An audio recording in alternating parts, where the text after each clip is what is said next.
every few years, something new is happening which is enabling us to do more. And that got bundled up, I think, with a notion of progress that it was sort of automatic. And from the continent, you get philosophers like Hegel, where there is this immanent system. It's just moving forward. And actually, it gets more traction because in the same movement, you get rid of God. God is upstairs or out of sight.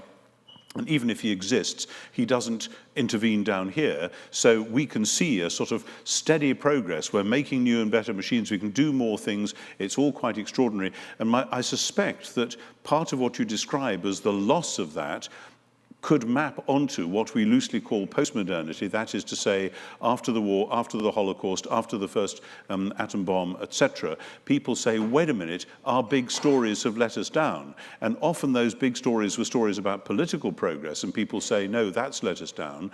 And certainly those who'd pinned their hopes on Marxist utopias and so on, that's let them down. But maybe it's part of that same thing as a sort of cultural weariness that we thought the sky was the limit, and actually, literally, we did all that space travel, and then actually we've stopped doing that now because what's the point, and isn't it a waste of money, and so on. And so I just wonder if you would see that as part of that same cultural shift from the modernist progress to the postmodern, saying, well, we've just got all these little stories, and those big ones are just self-serving power grabs anyway.